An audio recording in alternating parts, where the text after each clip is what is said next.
Ladies and gentlemen, gather close to your screens, for the veil between worlds thins at this unholy hour.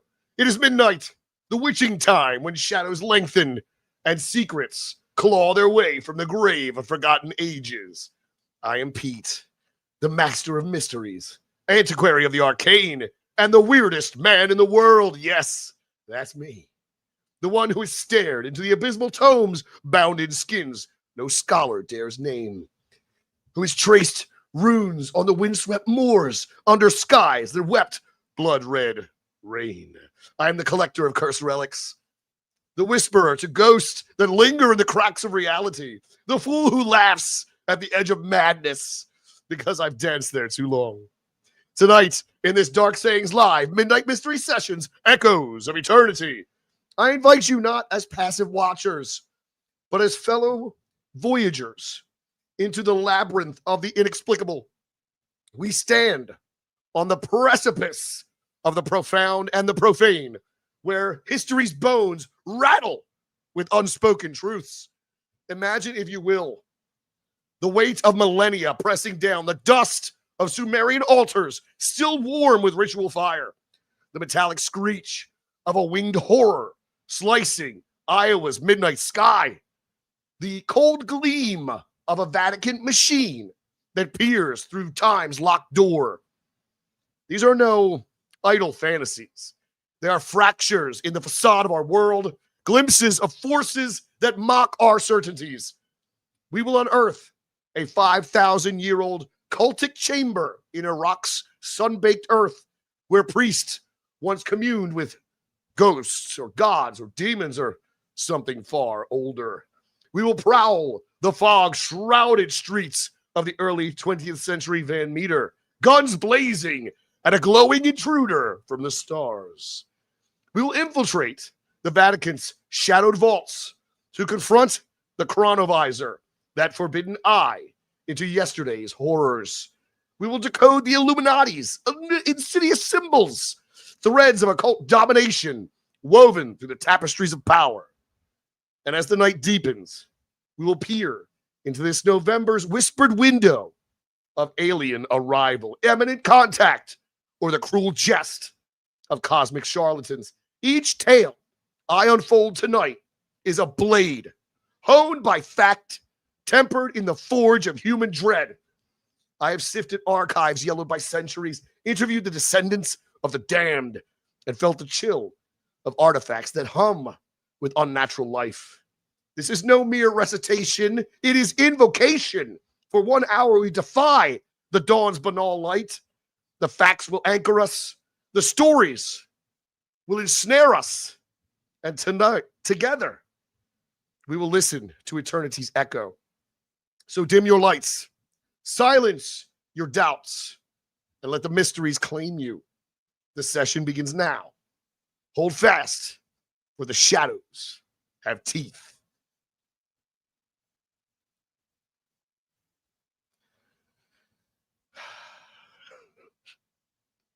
All right, everybody.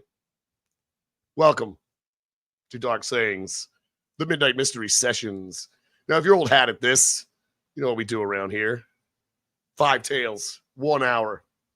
We're going to get into it. It's a little mixed tonight. A little cryptid action. We're definitely going to keep up on this 3-eye Atlas situation. We're going to mix in a discovery made in Iraq just a few short months ago of an ancient cultic chamber. And who knows what gods these priests served. So we're going to get into it. It's going to be a good one. Very excited about tonight. Been looking forward to it all week. The last week threw me off with Halloween, everybody. Got to be honest. The Halloween season threw me off. And I was very tempted throughout the week to pop in with an unexpected stream. But nonetheless, here we are gathered together tonight. First and foremost, I'd like to take the opportunity to say thank you to our longtime live chat moderator, Miss Tina Tomaszewski. I've recently undertaken saying Tina's name right. Doing my damnedest, at least. So you'll have to forgive me. Old habits, as they say, die hard. I do appreciate everybody tuning in and just kind of rambling on a minute. Let the notifications go out. Let the ads run. Let the room fill. Been a good one. I hope everyone's well. Seeing a lot of familiar faces pouring in. We're going to do it like we normally do. I'm not going to waste too much of your time with the chit chat. We'll get into the stories. Between each, we'll take a little break to answer your questions, to hear your thoughts. And then we'll wrap it up with a little Q&A, little idea exchange. Let me see if I have any updates for you. Weird stuff going on. Recently saw about some drones. Belgium airport mucking things up. Planes can't take off. Drones. Very interesting times we live in, folks. So really far out claims going on out there. I believe there's a man claiming to be a time traveler from 2027, posting videos of an abandoned world for the most part. Some of them are shocking videos showing him roaming even the vaulted halls of power, places this man should have no access to, and everything is empty. He claims the day is coming this November, the 27th, in fact. So strange stuff. We're going to keep our finger on the pulse of all this, as we do. I do invite you to follow me on my socials. I am on Instagram. I am on X. There is a Facebook group. I don't really use Facebook very much. I've never been a huge fan. It's there, though. Tina moderates the Facebook group. There's also Discord. Speaking of which, let me go ahead and fetch that. After the stream tonight, I will be doing a Discord hangout, like Q&A session, if you guys want to chill and shoot the breeze. Let me go ahead and drop a link to invite you all to said Discord discussion. We'll be conducting this hangout in the voice chat of the Discord channel. So for the sake of getting everybody the invite, let me go ahead and paste the old comment up at the top of the chat here. If you don't already have the Discord invite, it is there for you to access. And I hope you will join us this evening for some conversation after the stream. Usually about 10 minutes after the stream ends, I pop in, just, take a little break to refresh, grab a drink, all that good stuff. So yeah, we'll get into that. So anyway, let's do it. Let's get into it. All right. Story number one. This one, I know you want to hear about the comet. We're saving that for the end. So you're going to hold on till the end for the comet. Okay. But in the meantime, we have fun stuff regardless. Lots of good things going on for tonight's topics. So first we're going to get into, we're going to delve into the ancient past here. The 5,000-year-old cultic space discovered in Iraq. So I want you to imagine with me, breathe in the arid wind of ancient Mesopotamia, where the Tigris whispers secrets to the reeds, and the earth yields bones of empires long crumbled. In the rugged hills of northern Iraq, at the site of the Kanai Sha'i in Sulaymaniyah Governorate, archaeologists have clawed open a portal to the dawn of civilization. A monumental structure buried for millennia, emerging like a forgotten god from the soil, dating to the Uruk period around 3000 BC. This 5,000-year-old cultic space stands as a testament to humanity's first desperate grasp at the divine, reshaping our understanding of the world's inaugural cities. Was it a temple for celestial rites, a chamber for blood oaths, to unseen powers, or a cradle for the occult forces that birthed our myths? Let us descend into this dust-choked hall.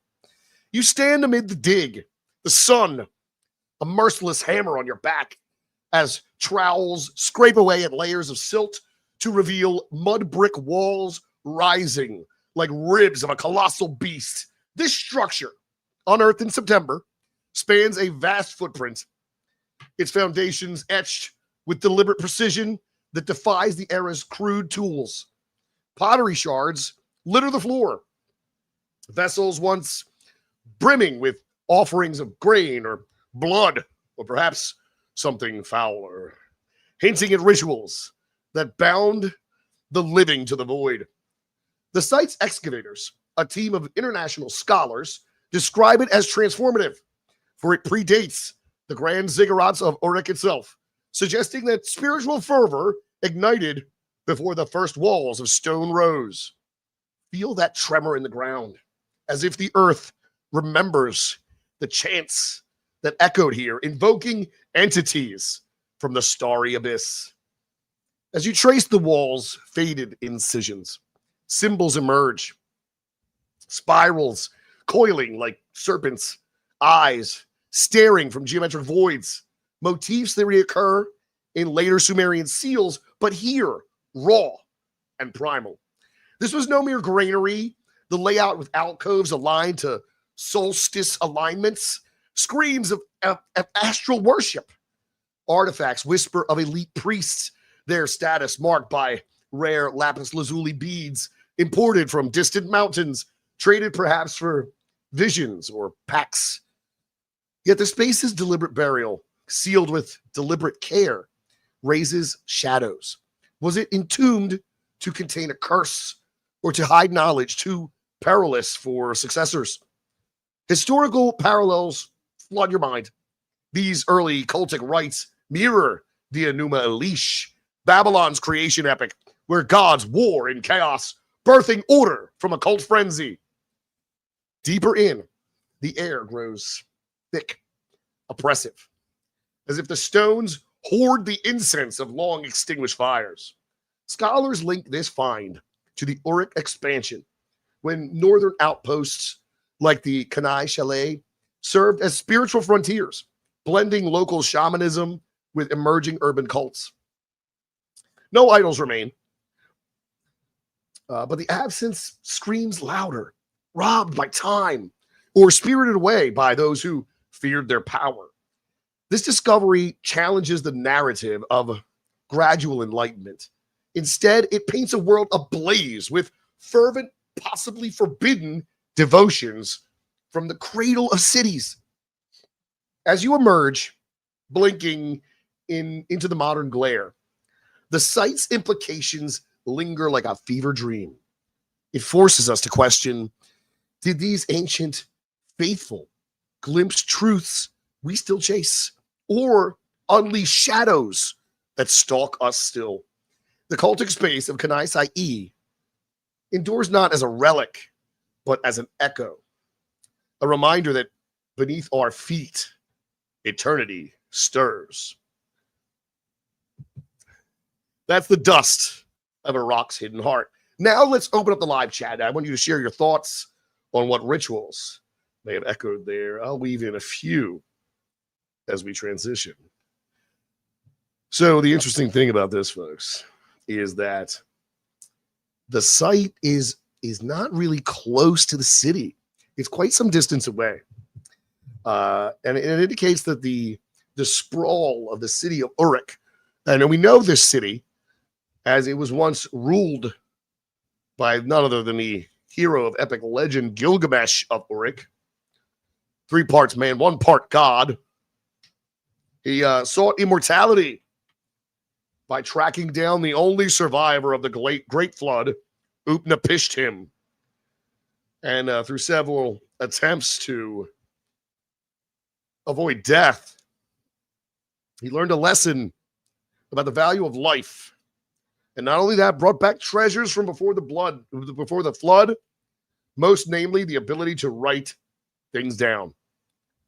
And then we'll see, as the historical record indicates, that this is the very location that gave birth to writing and record keeping, the cuneiform tablets of the Sumerians.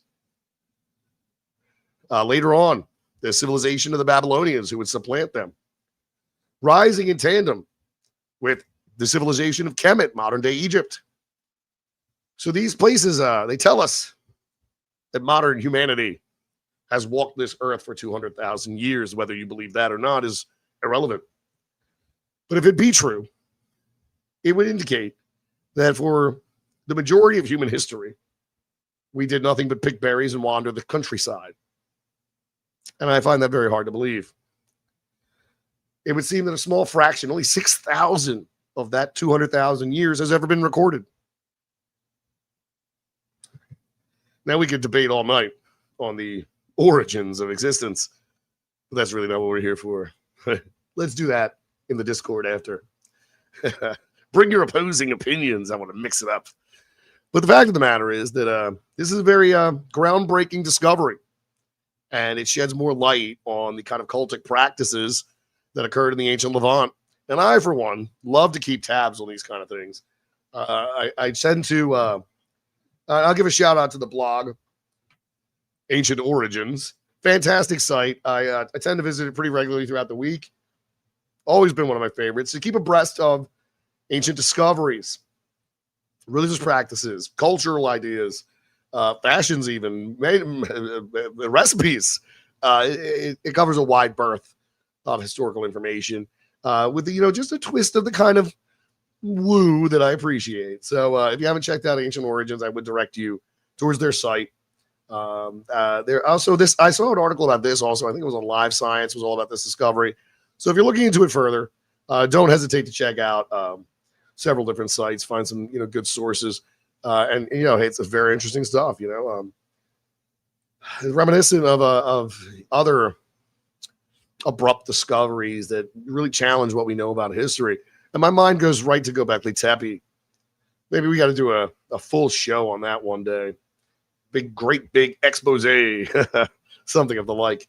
But yeah, so there's a lot of mixed information on that site as well.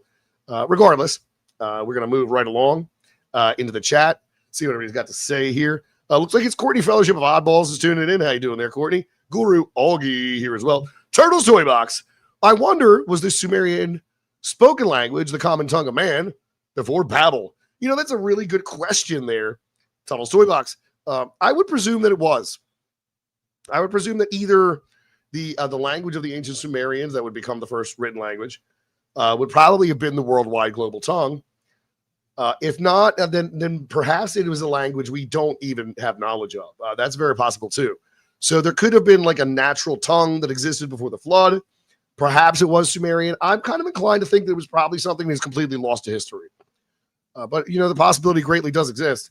Babel is an interesting place in history if we take biblical stories to be depictions of what accurately occurred. And I'm one to give a lot of deference to the scriptures regarding events in the distant past, specifically because lots of archaeological discoveries support the claims made by the Bible.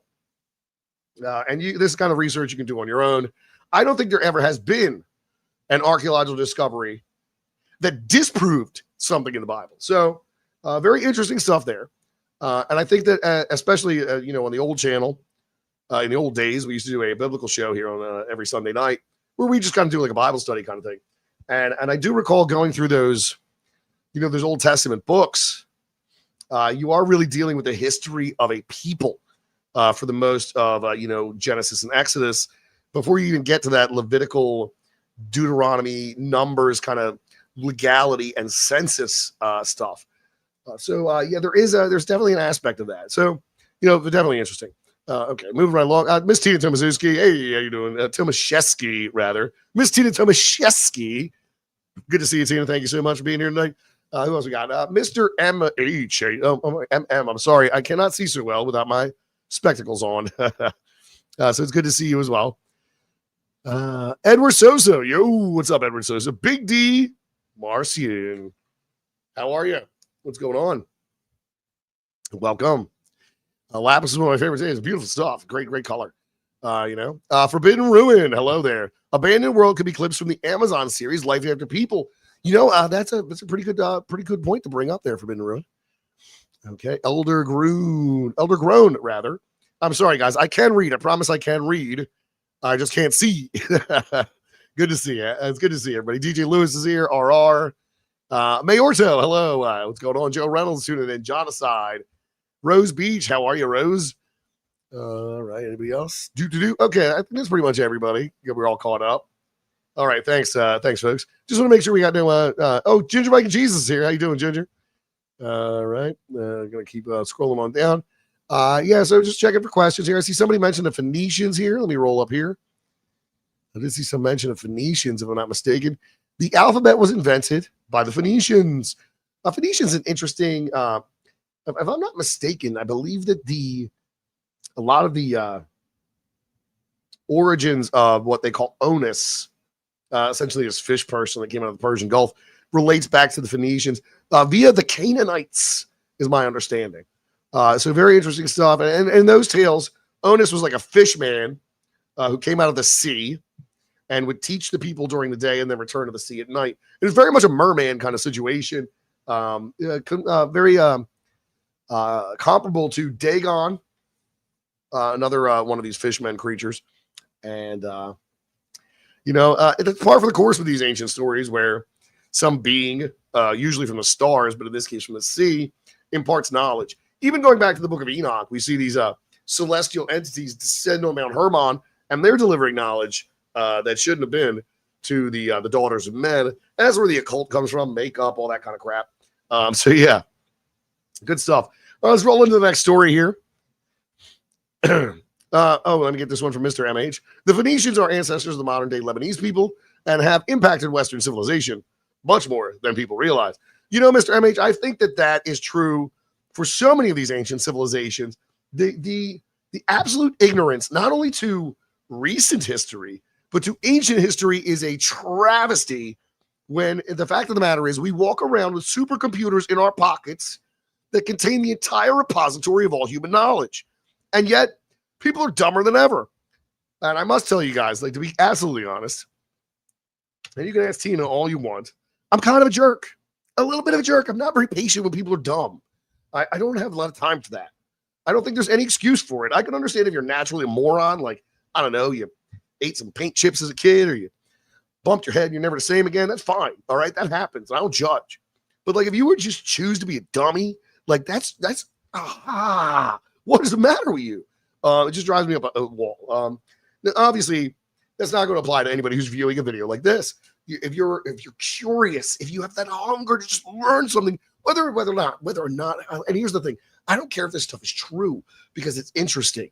And that's the case. If I'm talking about the Titanomachy, Gigantomachy rather, from Greek legend, I don't care if it's true. I don't care if Greek gods fought titans for control of the cosmos. It doesn't matter. It's fascinating. And it was what people believed. And I've always contended that what we believe shapes the world as much as the world shapes what we believe. It's a snake eating its own tail. It is the Ouroboros. So I'm here to tell stories, and I'm here to impart knowledge in an entertaining way. I used to say this channel was all about alternative education. But the fact of the matter is, like, education is largely absent from the world in general. And like Mark Twain said, I've never let school get in the way of my education. I see what they teach these kids, man. It's nonsense. It's busy work. That hunger, that passion, that quest for fire. Where is it? Where's it at? We pursue the most base instincts of our humanity. And I'll tell you, very often than not, if I had given the option, I wouldn't even want to be a human. It's very uncouth, sensations all the time. But I digress. I think that I find it very challenging, and I pray God. I pray God sends these people into my life to sanctify me, to teach me patience. But I'm not very good at it for the most part. It's rough. It's rough. Like, I have a hard time with it. And I've also learned that, like, you can't be too smart either. You gotta find a sweet spot. And sometimes people don't like a know-it-all. I've always said the one thing a know-it-all doesn't know is how fucking annoying everybody finds his ass. So, I mean, that's the case. Sometimes you got to play a little bit dumb. To dumb it down a little bit. People don't feel dumb around you, You don't let anybody feel dumb. I don't know. I think for what it's worth, and for as crude and as primitive as the time was, to sit in on the discussions of great philosophers, to lean over the shoulder of, like, the church fathers and these men who wrote these ancient documents, civilian oracles, and these kind of testaments to belief that have stood the test of time. To be a fly on the wall of history, and there's something amazing about it to me. And to know history is to know the future, because right now we're repeating the same shit over and over again, stuck in an endless loop.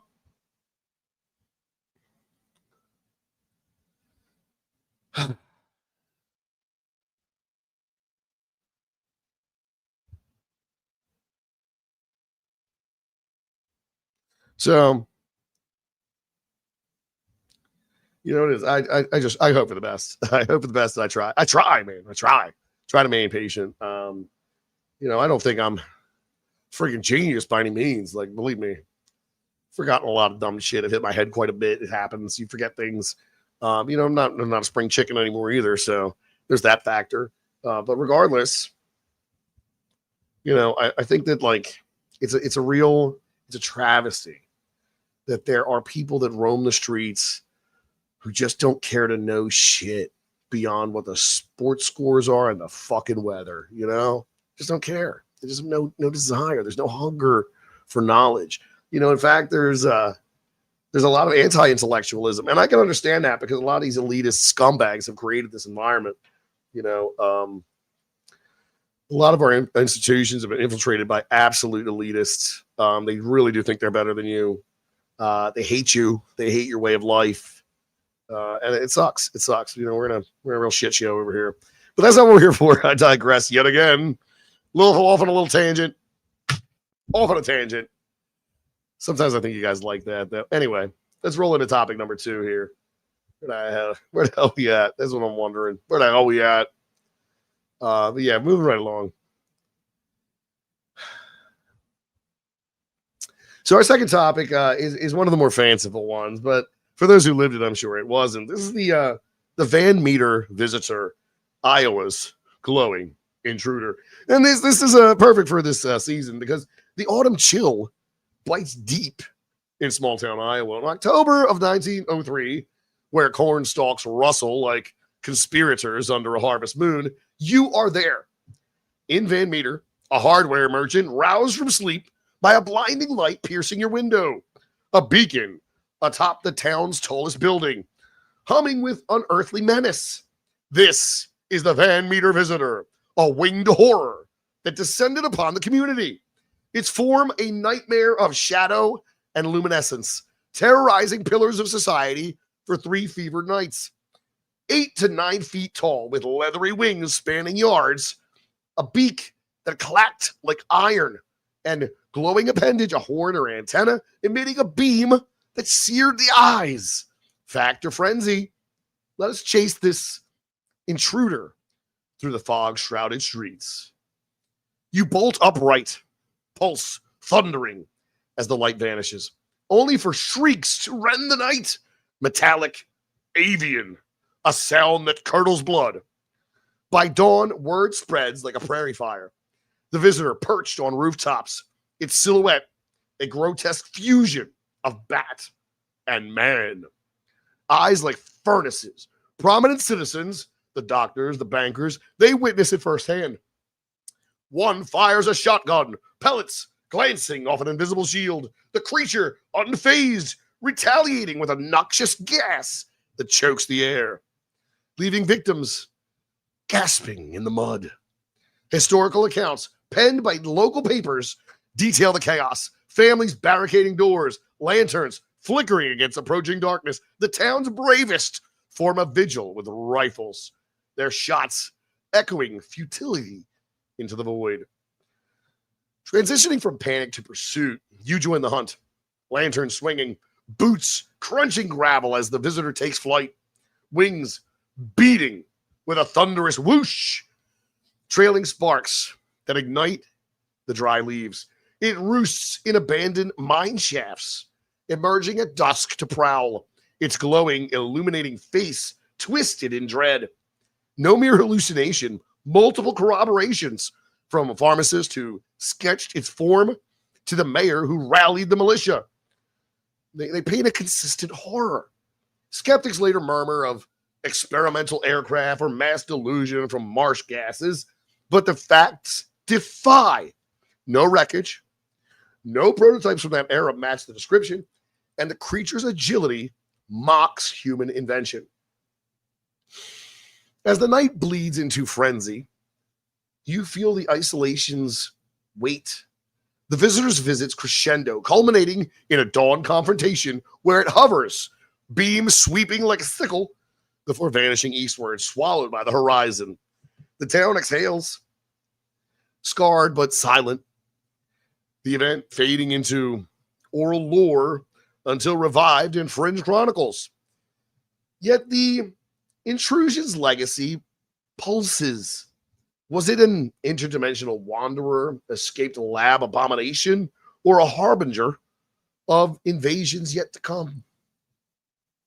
Van Meter's glowing intruder lingers not as a myth, but as a scar, a wound in the veil where the ordinary phrase.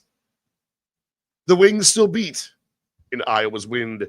Live chat's lighten up. Let's hear what you have to say on what this beam might have meant. In a minute or two, and then we'll move onward, okay? The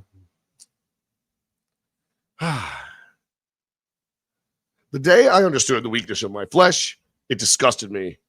I longed for the certainty of steel. Unknown, says Ginger Viking Jesus. Very good, Ginger. Very good. 100% true, Pete. Thank you, Mr. MH. There are so few of us that keep looking up and the desire to navigate the stars. You're absolutely right, Forbidden Realm. I really thought that the future would be different than it was. You know, we used to dream about the future. Now we fear it. And I say that often, but we used to dream about the future. And I think for those of you who did not experience 2001, when things it was over, dude. It was all over. It's all been downhill. It's all been downhill. But the world before was different. It was just different. And the technology changed it, but everything else changed too. The trust in our institutions, the line between the lies and the truth, it's just all doesn't even matter anymore. It just seems like it's a real mess, you know? And, and we'll address some of these concerns later on when we touch on 3i Atlas and what that might mean going forward. But yeah, I don't mean to be a downer. Like, I'm not some black-pilled, defeatist. I don't think that's the case. I realize, look, say you're going to rebuild a shed, right? It's full of termite rot and all that stuff. It still means you got to rebuild the shed, but you can be honest about how messed up it is at the same time. These two things can be true at the same time. So yeah. Yeah. All right. That sounds like a movie plot, says Elder Groan. Yeah, it does sound like a movie. It'll make a pretty interesting movie, I'll be honest. A lot of this cryptid stuff make good movies. I'm sure there's plenty of like fan films and like low budget, direct-to-Tubi kind of movies.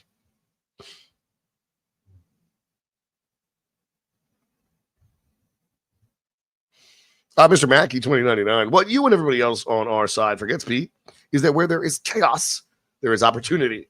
Where there's a vacuum, there is room to grow and expand. I would agree with that, but it isn't chaos. It's manufactured chaos. It's not really disorder. It's contained. And a great example of this is, I believe it was like 1999, Republican National Convention came to Philadelphia. A bunch of us punk rockers were down there, and I saw it for myself. It was encroaching back then. They created these free speech zones. Like, oh, you can protest behind this fence, and it's like 30 by 30 square, and that's all good. But like, they can't hear you. The politicians can't hear you. They're coming to the other side of the building. Like, yeah, here's your free speech zone, dickhead. And that's where it starts. And now it's like a full blown. You know what? That loudmouth, that guy used to say it all the time. He said it for years. The I'll do it myself guy. What the hell was his name? O'Reilly? Bill O'Reilly? Is that his name? I think that's who I'm thinking of. But he was always talking about culture war stuff, and he was goddamn right. I'll tell him that. Because it starts with a slippery slope, but it turns into a sheer cliff, and before you know it, everything is tits up, right? All right, but I digress. Van Meter Visitor. I digress again. All I do is digress. I'm a master of digression. If it was a dance, I'd be like fucking Fred Astaire. Oh, yeah. Oh, do the dance, Pete. Do the digression dance. Digress again, man. Digress. Undress and digress. Woo! Undress and digress. I like it. That's pretty good. You mean we'll do it live guy in the Miz legend? You're right. Yeah, that's the dude. Fuck it. We'll do it live. Fuck it. We'll do it live. Yeah, but he was talking about that culture war freaking 30 years ago, dude. 30 years ago. Bananas. All right. See where we're at. Okay. Just making sure everything's still operating within parameters. I don't know what's going on here. Okay, that's fine. I think I'm still live on Instagram too. Oh, I got some Instagram comments here. Let me check this out. Let me address these Instagram comments. Hold on. Aubrey, hi. The world is so different. I literally fear for the children. We are leaving this world too. Hell yeah, Aubrey. Hell yeah. That is absolutely the case. It's just like, dude, it's a mess. It's a mess. When you look at some of these places where like entire like cities have been supplanted, like they're just not even, they don't even look like American cities anymore. And like, what have the kids got? It's going to be bad. And if it's not a full blown like clash of civilizations for domination of the West, it's going to be fighting robots for water and gasoline across the fucking wasteland. So I don't know, man. We got to find, we need a real like leader to step forward and fix this shit. Like, where are the where are the Churchills and the Margaret Thatchers? Where are the friggin', where are the General Washingtons? Where are these people? Where's the modern Alexander the Great? Somebody got to step forward and do something. I don't know. And how can you even do it? Like if you start to get too much attention, or you start to make too many waves, it's a little risky. It's a bit risky.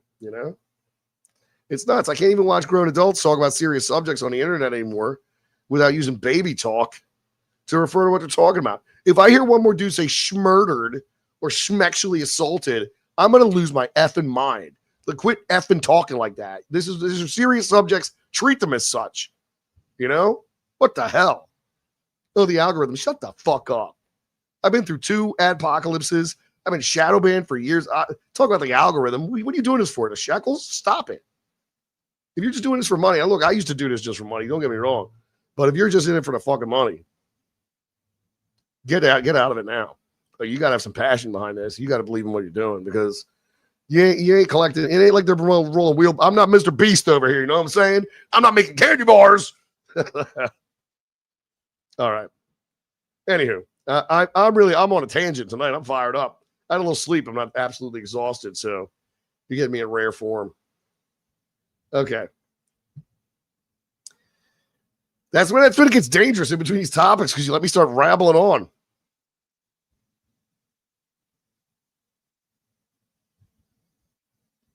Mr. Mackey 29, who am I listening to? Jesus Christ. Most of the time it's Art Bell. Listen to a lot of Art Bell. I've been doing a lot of more podcasts lately. I've been really trying to branch out. I usually use like a baseline topic to get an idea how good a show is. Like, I'll check out what's their take on the Loveland Frogman. So I do listen to a lot of podcasts. I do a lot of reading as well. Not as much as I'd like to. Back in the day, I used to just fucking plow through books. That ain't the case.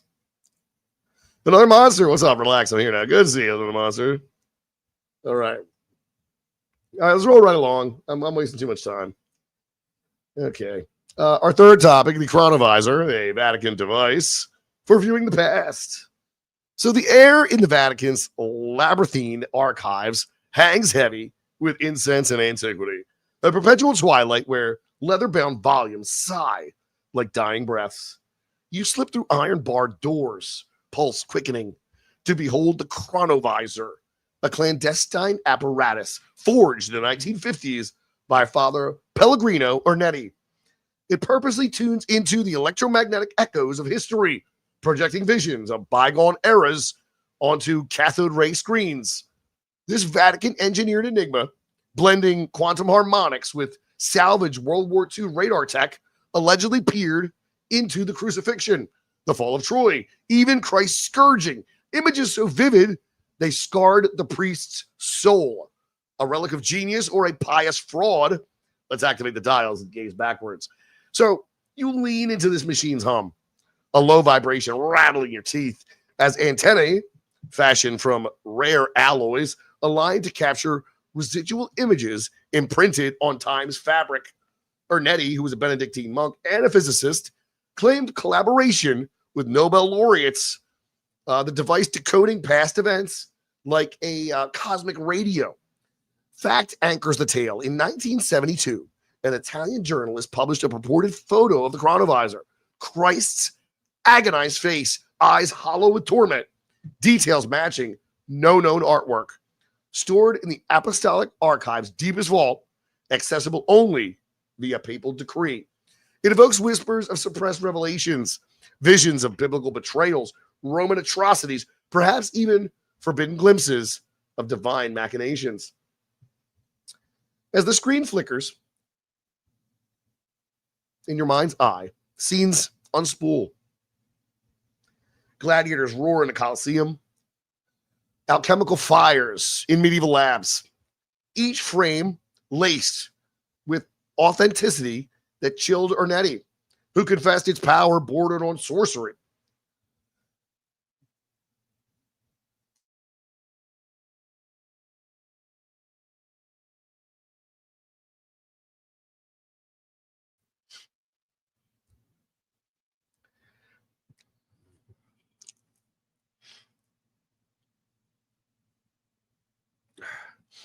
Historical scrutiny reveals patents filed in the 50s for similar time antenna, and Ernetti's deathbed affidavit swearing its reality, though skeptics decry it as optical illusion or fabricated plates.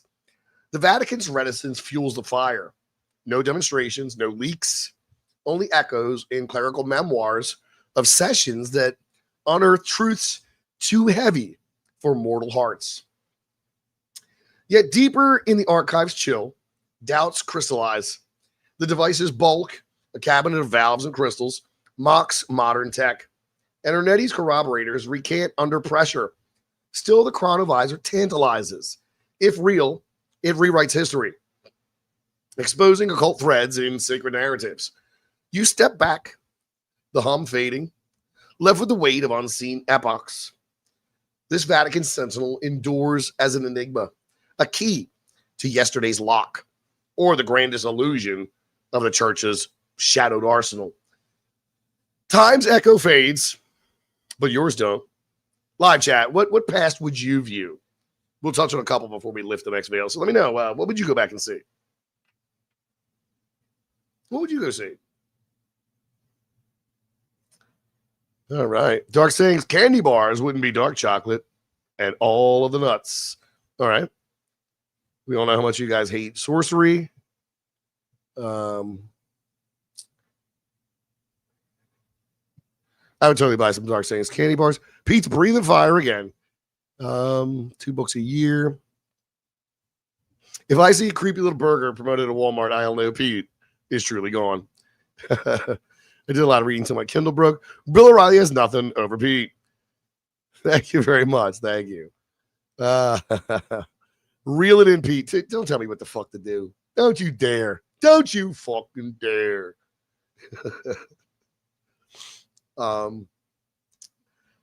Yeah. I'd go back to the Wild West as another monster. That's good. That's a good choice. You know, I'm kind of torn. Like, I wouldn't mind seeing ancient Rome. I wouldn't mind seeing a ton of biblical events. I mean, like witnessing, like, you know, Moses coming down on the mountain or the burning bush or the crucifixion or any of that stuff, you know, to be there for it. Maybe Ginger says the Lincoln assassination. You know, that's what Andrew Basaggio claimed in regarding Project Pegasus. Not only was he like a chrononaut at like the age of 6, time jumping to Mars and to the Gettysburg Address, he also claimed that Barack Obama was a chrononaut as a boy too, and that he was also involved in the program, time jumping all over space and reality. And he made some fantastic claims about Mars, civilizations that existed there and such. Different kinds of animals, very, very interesting stuff. I'd like to see ancient Rome so I can see what the Eleusinian mysteries were really like. Or being able to see into the Library of Alexandria while still in prime. Damn, Mr. Mackey, you got me with that one. The Library of Alexandria. You know, I think that as much as I'd love to see it, the damn shame of it all is that we couldn't read nothing that was in it. We wouldn't be able to read it. We wouldn't know the languages, you know?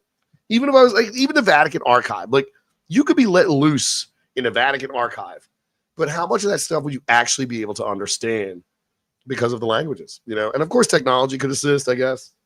But your technology is useless back in the ancient times. So even if you could see Alexandria, you know, another monster, I would go back and watch where they put the Ark of the Covenant. Then I would come back and discover it. Oh, like Ron Wyatt. Remember that guy? There was that guy, Ron Wyatt. He said he discovered the Ark of the Covenant in a trash heap. He kept digging in the trash heap in, what was he called? Jeremiah's Grotto was the site. And he discovered the Ark, and he's down in a cave with the Ark, and he's taking pictures of it. And he claims that the Ark was situated directly under the site of the crucifixion, and that he visibly saw that blood was on the mercy seat of the Ark, meaning that it trickled down the cross into the dirt, through the ground, into the cave, and on top of the Ark. I don't believe this stuff. I do not believe the claims of Ron Wyatt. I think anybody who does is hopeful and naive, but I don't buy into that. I don't care about the pictures. You can build that crap. You can fake that stuff. Bring in a special effects man. Take some fuzzy 90s pictures. I don't care, dude. It's fake. It's fake. I don't think so. I think that, the Ark was probably carried off to Babylon during the occupation, during the exile. And at that point, it's lost. I'm pretty certain in the book of Revelation, the Ark's in heaven. So at some point, it makes its way there. Whether or not that's during the course of human history or the culmination of all the last things, we don't know. But yeah, I have no idea where the Ark is. I couldn't even begin to speculate. It's probably at the bottom of the sea or something, Probably sank on a ship at some point. Yeah.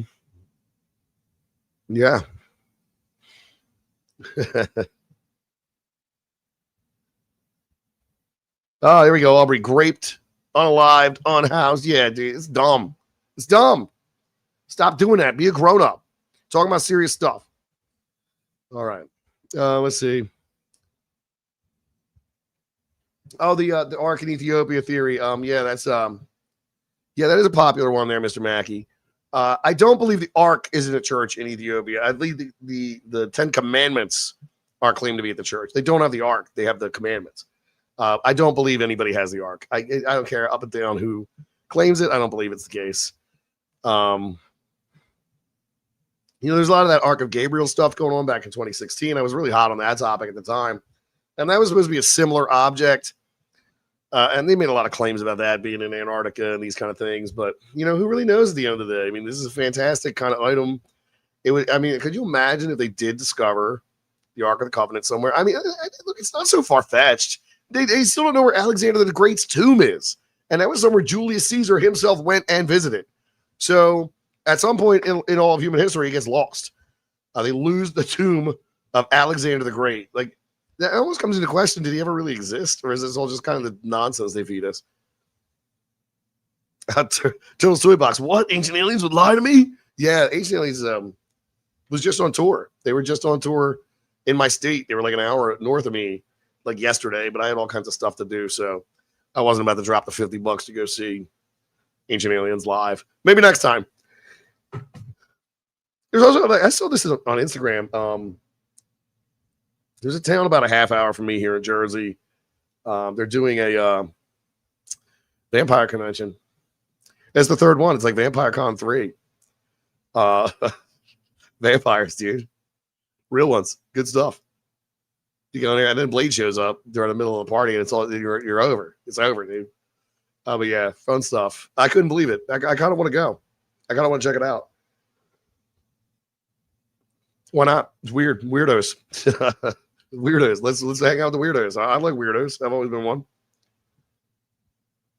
All right. Oh goodness. That sounds like a really good place to get old White Wolf books. You wouldn't believe how hard it is to find those things. It's probably a good idea. I'm not even familiar with that stuff, so I'm going to have to look into it. Believe me, there's a lot of books I would own if I ran into them in bookstores. There's some that I would rather not purchase with anything but cash and anything but in person, because some are controversial. I know there's some books that are controversial. They won't even let into Canada. Like if you try to ship them into Canada, they seize them and you never get your book, So there's a lot of like when they talk about banned books, there's no real like book bans, but there are some that I'm sure you wind up on a watch list if you buy, you know. So yeah. Oh, Vampire the Masquerade. Oh, okay. Yeah, I'm not familiar with that. I never played any of that kind of stuff. Yeah, I just never had the opportunity to. You need friends to play that kind of thing. I didn't have any friends until I was like 16. All right. Let's move right along. Where are we at? Okay, we're on our fourth topic for the evening, and looks like we're coming up on the end of the night. So I'm going to bang these last two out pretty quick.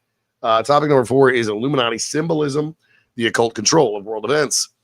So the grand halls of power, they gleam under crystal chandeliers, but if you peer closer, and eyes, unblinking, pyramidal, they stare from the currency, from murals, from media sigils. They weave a web of subtle dominion.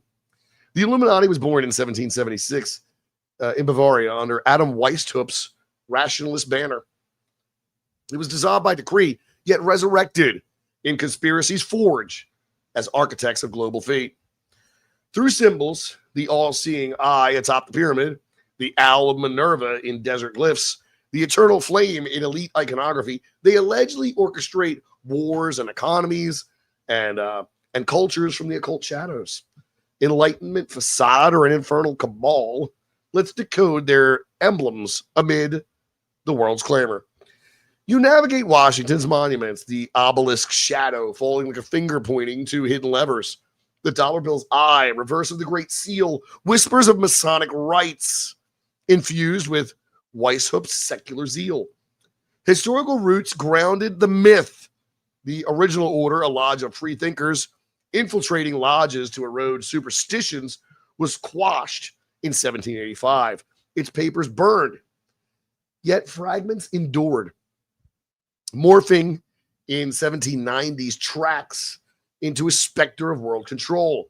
Modern lore amplifies celebrities flashing triangle hand signs at galas, pop tracks laced with backward chants, all purported signals of allegiance to a hierarchy descending from ancient priesthoods.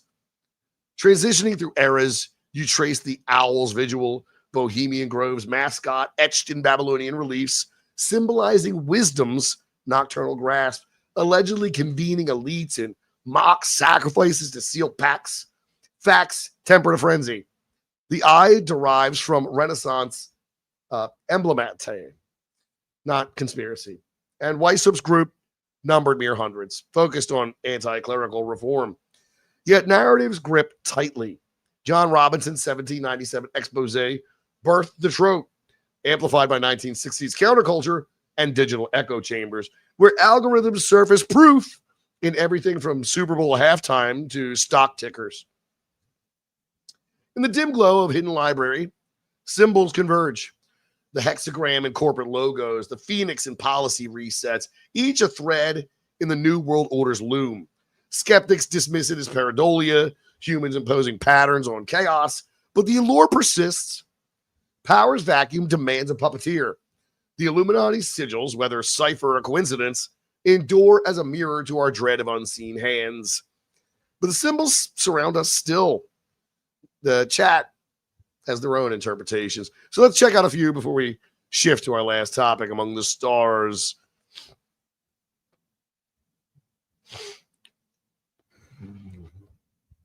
Let's see. Yeah,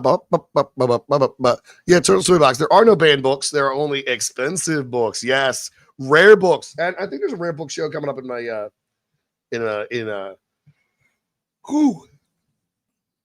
in my old hometown of Philadelphia. I think there's a rare book show coming up. I'm gonna have to double check on that. I do like to collect books that are a little hard to find. Not really expensive ones, but occasionally I get my hands on something pretty decent. Okay.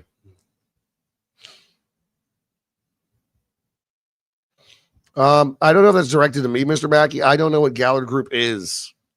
I don't know what that is.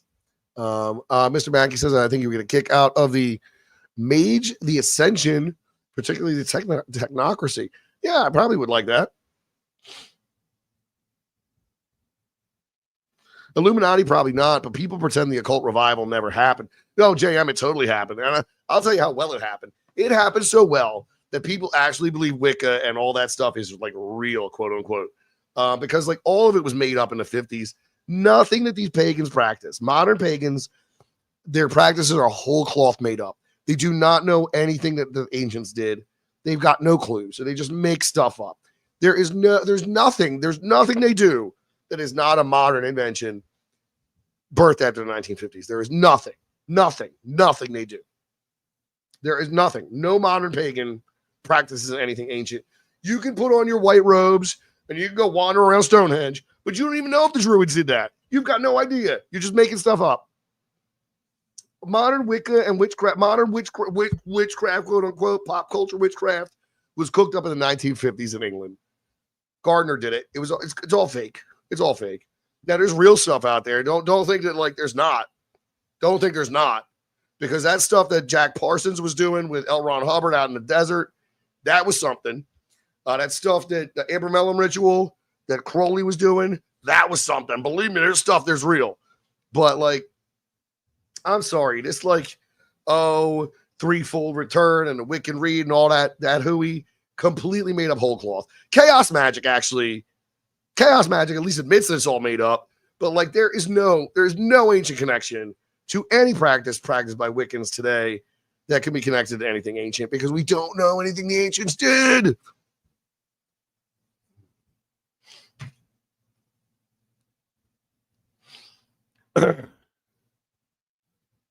Mr. Mackey, I am mostly a chaos musician at this point in my time. Mr. Mackey, I was just talking about Peter Carroll yesterday, Liber Null and Psychonaut.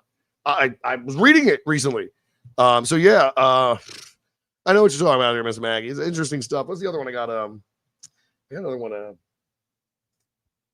the hell was it? Condensed Chaos by Hine. Yeah, that's the other one I got. Liber Null and Psychonaut and Condensed Chaos by Hine. Philip Hine, I think his name is. Yeah. But those are the ones I picked up recently. All right, Mr. Mackey, you're right about the solstices. Okay, I'll give you that.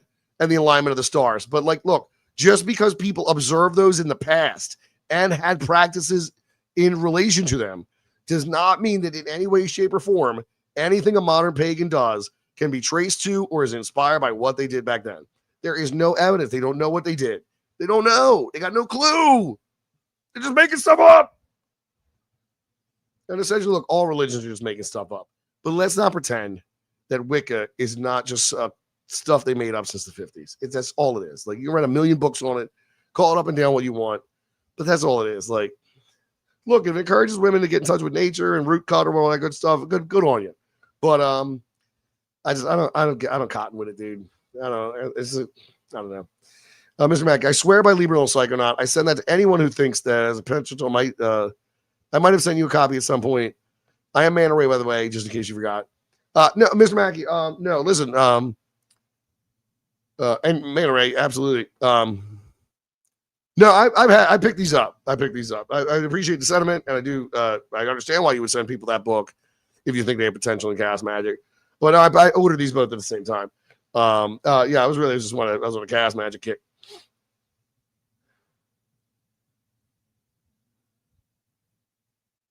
Michael Maddock. So, quick question: how can the casual see the line between the real and the hooey? All right. Well, I'll put it to you like this, Mike. I don't really care if it's real ever. When it's undeniably real, people still don't give a shit. It doesn't matter if it's real because people don't care. And then the people that do care, like us, are thought to be crazy. Like so much of these things, they will tell you have been either debunked or they're fabrications or they're hoaxes or this, that, or the other. If you want the truth, just look at history. Look at the events that have occurred since, like, the fall of Rome. Go back to the sack of Jerusalem in 72 AD and follow history up through that. Just follow history. History will tell you what's going on. And you will watch the change in beliefs and cultures as they transcend and progress through history. But and also, like, look, I'm not a fan of paganism. Paganism is You know, it seems harmless in of itself, but paganism is it is what they were doing with Moloch worship. It is child sacrifice. It is sacred prostitution. It is exploitation. It is awful. It's awful stuff. Look, the mall witch with her little shrine in her corner and her incense boat. That's not what I'm talking about. The fact of the matter is there's real dark forces out there. There are real practitioners of these kind of things that engage in stuff you've never heard of, that worship gods that have been long fucking hushed in whispers of darkness. You know, there's a lot of that going on. Don't think for a second it's not. Just because you don't believe in the devil doesn't mean these powerful people don't either, you know? So, I don't know, the world's a crazy place, and I would say get right with the deity. I would say acknowledge the deity, put your trust in the deity, and seek him, because the foundations are going to tremble, and probably in our lifetime, if not by our own hand, then definitely by something decreed from heaven. So we'll see. Yeah, TWT content. You're right.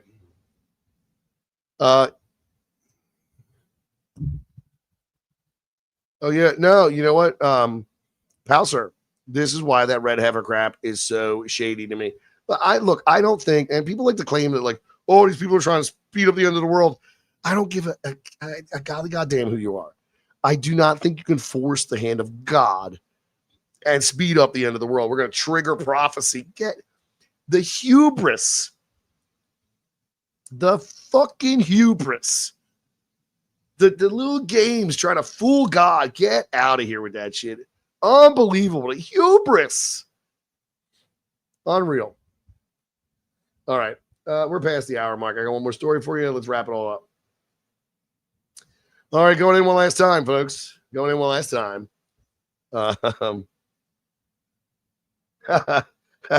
Aubrey says 30 years later, Pete on a tangent still never gets old. Well, thank you, Aubrey. Much appreciation. I see Fetty 1989, Bad Wolf joined, Cry Wolf joined. Thank you for checking us out on Instagram. Yeah, good stuff.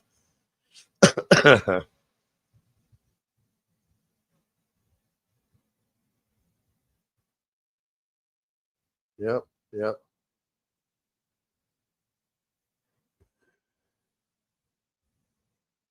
All right, let's get into it. Last story of the night. You know what it is. 3i Atlas. This one's been on our radar now for months. So we're going to get into it and see what's what. The November alien arrival window. Are we facing imminent contact or a hoax? So this November sky stretches vast and velvet.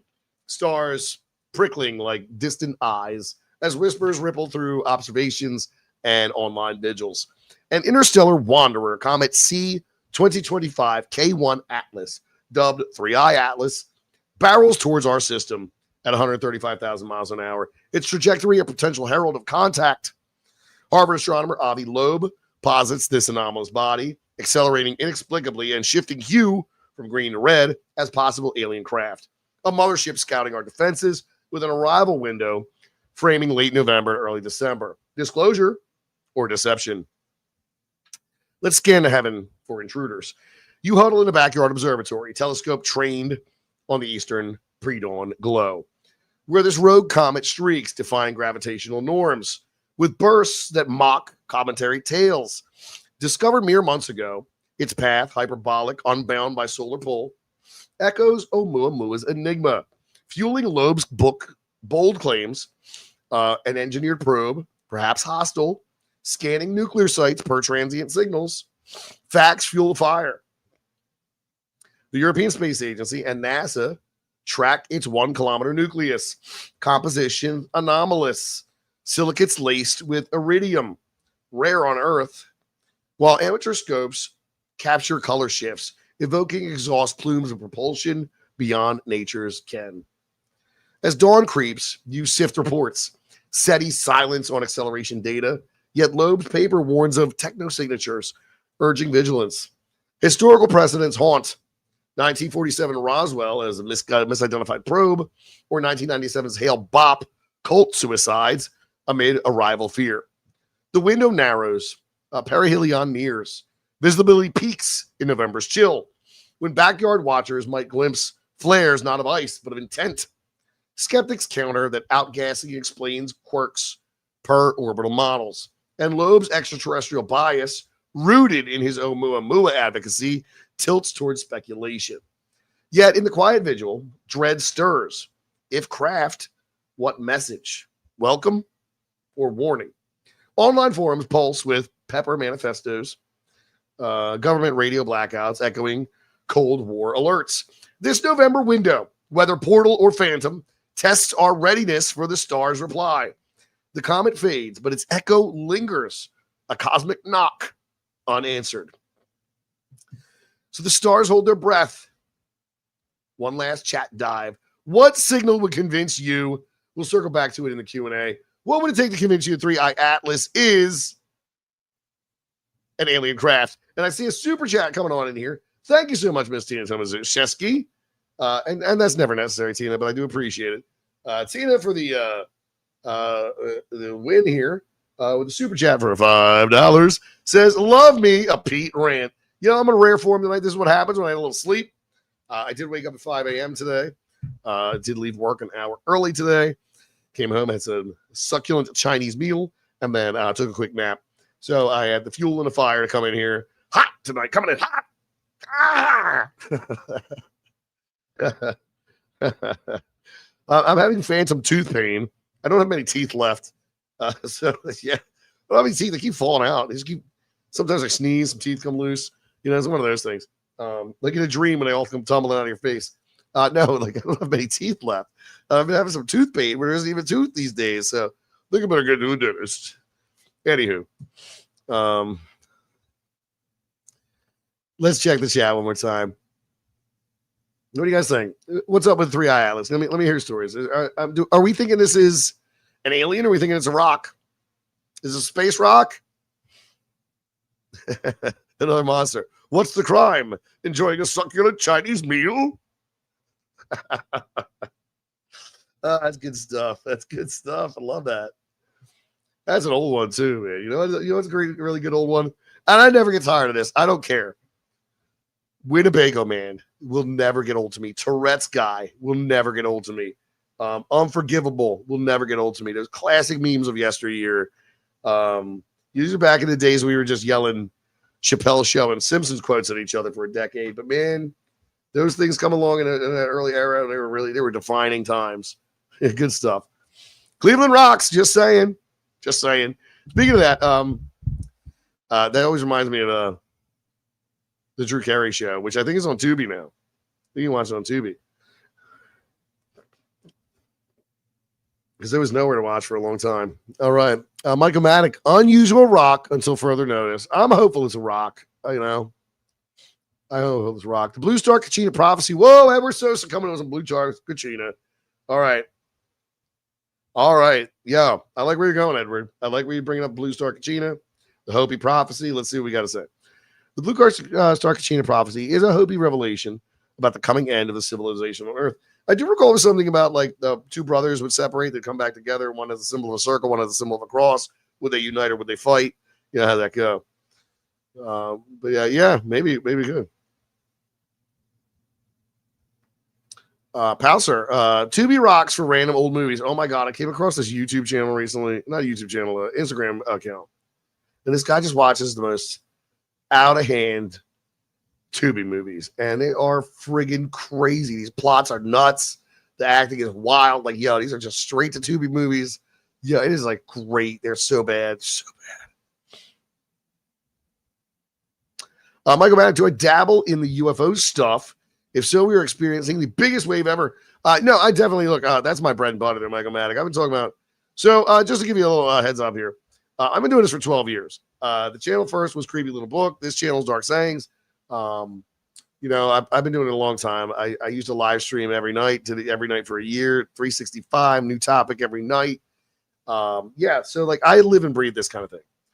UFOs are a big portion of the kind of stuff I talk about here. In fact, the trailer in front of this particular live stream tonight was my Bluebeam video, Project Bluebeam, or as in 2016 they were calling it Project Firesign when Hillary was running for president. But it's the same concept at the end of the day. So yeah, I definitely do get into the bread and butter of the UFO aspects. However, I will assure you that I am not a nuts and bolts guy. I do not care about AARO hearings. I do not care about whistleblowers. I do not believe them. I do not respect them. The only person who has sat in front of Congress recently that I think is worth his salt is George Knapp. All right. So yeah, George Knapp is great. I like the old heads, dude. Give me a Linda Moulton Howe. Give me some Linda Moulton Howe. Yeah, I'm a big Art Bell fan. I think Lloyd Pye was great. Jim Mars. A lot of these guys did some really good work. Even the Billy Meyer stuff, his crazy photographs, his fun stuff. I mean, I like the crazy woo. I don't care if it's true. Look, Jonathan Reed did not hit an alien with a stick, wrap it up in a blanket, take it home, put it in a freezer. That never happened. But the story's great. I don't care. It's great.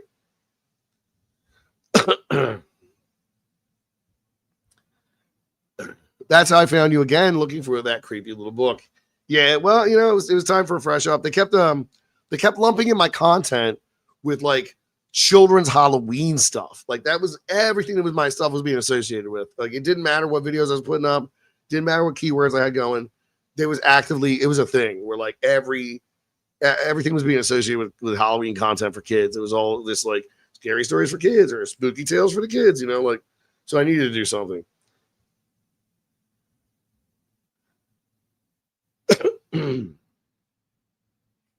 Something had to be done. Oh, Tina, I'm still here. Member for 27 months. Holy smokes.